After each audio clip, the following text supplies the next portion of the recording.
બેયના નામ પણ એક થાય છે, પણ મને આમ એમ થાય કે મોડેથી વારો આવે ને તો હારું જાજી બોલી શકતો નથી, પણ જે આ બેઠા એનો પ્રતાપ છે, જે કઈ આ બે શબ્દ બોલું ઈ આ નો પ્રતાપ છે.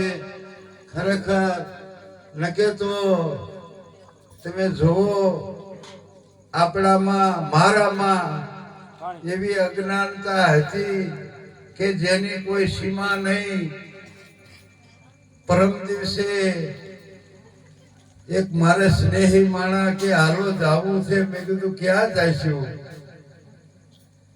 તો કે દુવાઈ ક્યાં તો બહુ માણા જાય છે, ગળતી છે, ક્યાંક દર્શને જ મને કે જાવું છે મારે. કે મારા મિત્ર બાળપણના હતા, હજી આજ્ઞાનીને થોડા મોટા માણસ છે, સમજાય એવું નથી. તો મેં કીધું ક્યાંક બીજું ઠેકાણું ગોતવી, હવે બીજું હું થાય દુવાઈ કે મન ગળતી છે. તે કીધું હાલો જાય એટલે એ કે ડાકોર જાય. મેં કીધું ન્યાય કૃષ્ણ ભગવાન, કાંઈ વાંધો નહીં કીધું. પછી મને ન્યાય ગયા પછી એવો વિચાર આવ્યો કે દુનિયા આખી જાય દ્વારકા અને આ દેવો ઉપડ્યો ડાકોર. પણ બોડાળાની ભક્તિ મેં અહીંયા ભાળી અને શ્રી હરિને સેજે કર્યા સીતારામ. આ જો વાળી ગાય છે કે મન વિચારી માય જુઓ, આમાં માલ નો આવે માપમાં. જાય દુનિયા હાલિયા તો હોણાના હંતાપમાં. કાંઈ પણ આપણે જાડ્યા વિના અજ્ઞાનતામાં કરવી તો એ હોણામાં કરવી છે, ને હોણામાં કરેલું કોઈ દી હાસું ન પડે આવું મને નક્કી થયું છે. જે કાંઈ કરવી એ જાગ્રત અવસ્થામાં આ સદગુરુએ આપણને ઉઘાડી આંખે નક્કી કરાવ્યા. પણ આ ભાગ હોય તો આમાં ભળાય છે, આવું મારું માનવું છે. ખરેખર હું ડાકોર જોતો જોયું ને માણસો, એવા શ્રીમંત માણસો, ભાઈઓ બહેનો એટલા સુખી અને રેણી કેણી કદાચ આપણાથી ને વધી જતી સેવા, પણ આમ પડતા મેલે પાણા હારે તે આપણને એમ થાય વાહ આ પુરુષોની દયા, એટલે કે આપણે ઈ જ કરતા હતા.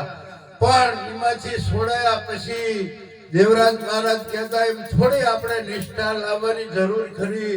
આવું લાગે આપણને કે જો આવું મળી ગયું હોય, પણ કેમ નથી નિષ્ઠા એટલી બધી આવતી. હું તો મારા માથે વાત કરું કે આપણને સહેલાઈથી મળી ગયું છે ને, એટલે કાંઈ આની કિંમત ચૂકવી નથી.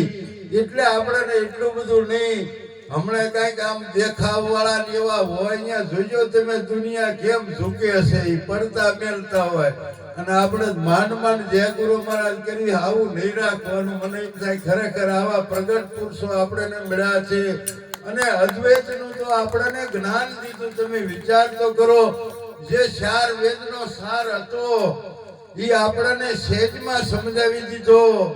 અને આપણને નક્કી થયું કે ગોળ થી ગળપણ નોખું નથી. ગોળ પદાર્થ થાય પણ ગળપણ થી નોખું નથી. એમ ઈશ્વર આપણાથી નોખા નથી. આવું તો આપણને સહેજમાં આમ 4 કલાકમાં નક્કી કરાવી દીધું. નકે તો આ અજ્ઞાન તો એને કહેવાય કે ખરેખર આ અંધારું એ અજ્ઞાન જ કહેવાય. એમ આપણા ઘટ ભીતરમાં જે અંધારું હતું અને એમાં આ જીવો પ્રગટ કરાવ્યો, એની બલિહારી છે પ્રગટ પુરુષની. એટલે કીધું મનસા મારણી નર જાગતા નર સેવો. જાગતા નર સેવો તમને મળે નિરંજન દેવ. મનસા મારણી નર જાગતા નર સેવો. તો આ મહિમા ગુરુનો હાલે છે. અને હું તો મારા મનમાં એવું પણ સમજુ કે આ આપણને આવવાનો બેહવાનો અધિકાર મળ્યો. આ મહત્વની વસ્તુ છે. ઠેકાણા તો ઘણાય છે, જવાના ને આવવાના બધું. પણ આ સંસારમાં મારા સારું બોલ્યા હતા. આ આટલા આવો સમય આમ તો 2026 ચાલુ થઈ ગઈ અને આ જમાનાની એટલી હરણફાળ અને આધુનિક યુગ ગણાય. એમાં આ કોને ગમે? પણ ચિત્તમાં ચટકી લાગ્યા વિના કેમ રીજે કીર્તાર. ઈયળમાંથી ભમરી બને તો કે આ માણાને કેટલી વાર આ બેઠા ઈને ભગવાન બનાવેલા છે. અગાઉ અને અત્યારે એ જ બનાવે આ નક્કી વાત છે. માણસ જ બનાવ્યા છે, તમે આમ વિચારે જરાક કરી દીજો. નકે તો આપણા બાકીના એમ થાય છે કે ભગવાને માણસને બનાવ્યા, એ પાકું નથી થતું. આ તો પાકું થાય, કાલ સવારે જ બનાવી દે તમને, અને બનાવી દીધેલાના દાખલા પણ છે. તો આજનો આ યોગ આપણને એવો સરસ મજાનો શાંતિથી ભજન સત્સંગનો મળ્યો છે. આજનો લાવો લીજીએ, કાલનો કોને ભાળ્યો છે. નેણુમાં ખડકા નેરણે ગાગર ફૂટવા લાગી છે. આ દેહથી કોઈ અમર નથી, નક્કી વાત છે. પણ આ દેહમાં જે વિદેહી અમર છે એની ઓળખાણ થઈ ગઈ છે. અને ઈ સ્થિરતા પદમાં જો આપણું મન ઠરી જાય તો આ મનુષ્ય અવતારનો ફેરો ઈ આપણાને સફળ થઈ જાય. બાકી તો કામ કાજ, ખાવું પીવું, સંસાર આ તો બધું છે જ. પણ ઈ કરતા કરતા જે સમય મળે એમાં આ યાદી જો આપણને કાયમ રહી જાય તો યાદી છે ઈ જ આબાદી છે. અને ભૂલ્યા તો બરબાદી છે, આ પણ નક્કી છે. જ્ઞાન ગુરુ મહારાજ તો બધાને એક હરખું જ આપે છે. પણ સમય જાતા જો આપણે કઈ આને હહાડવી કે કઈ નો ધ્યાન દઈએ તો પાછું આવ્યું જ્ઞાન વીવી જાય એવું લાગે. ઘણી જગ્યાએ હમણાં બેઠા હતા, કોઈ પડખે વાત કરતો મોટરસાયકલ કે સાયકલ પડી રહે તો કે એમાં ધૂળ સડી જાય ને હવાઈ નીકળી જાય. વાત હાચી છે ખરેખર. અને આ મનની શુદ્ધિકરણ કરવા માટે તો આવા ભજન સત્સંગ દ્વારા જ થાય કે છે, બીજો કોઈ રસ્તો નથી. મનના કોઈ ડોક્ટર નથી, બીજા આ શરીરના અવયવોના ડોક્ટર છે. પણ જે આ અંતકરણ છે ચાર દેખાતા નથી અને છે મન, બુદ્ધિ, ચિત્ત ને અહંકાર.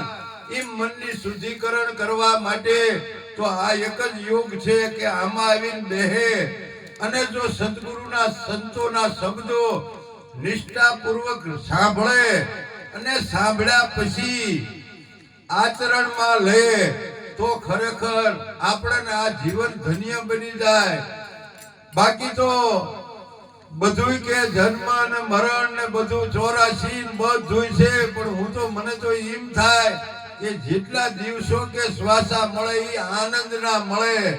બાકી આજના યુગમાં આ મીડિયાના જુઓ તમે, રોજે રોજના એવા દાખલા બને કોમવાદના, કંકાસના, કેટલી કેટલી પ્રકારના. પણ જેને આ જ્ઞાન સત્યનું મળ્યું હોય તો એને આ અસર ન કરે. નકે તો બન્યું હોય ક્યાંય દેખારો ક્યાંય વાગતો હોય. આજનો યુગ તો આવો છે, મારું આવું જોવામાં આવે છે, સાંભળવામાં આવે છે. પણ આ બધાયમાંથી જે નાબૂદી જાતિપણું છોડી પાનબાઈ બનો અજાતિ, કાઢવો વર્ણનો વિકાર, ખરેખર આ સમજાય એટલે આ વિકાર તો હોય નહીં.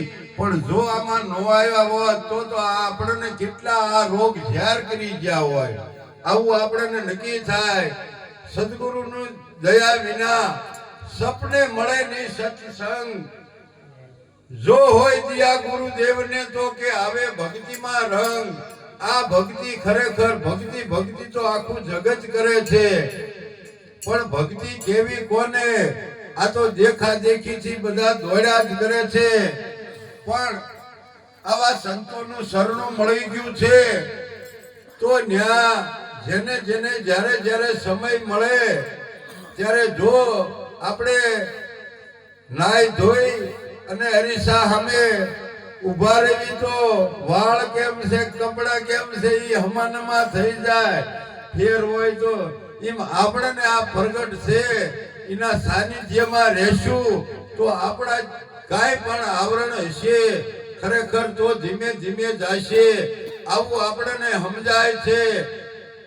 અને જે જે મહાપુરુષો થયા આ જગતમાં એ બધાયના મૂળમાં ગુરુ છે, આ નક્કી છે. અને આ ગુરુનો જ મહિમા હાલે છે આ જગતમાં.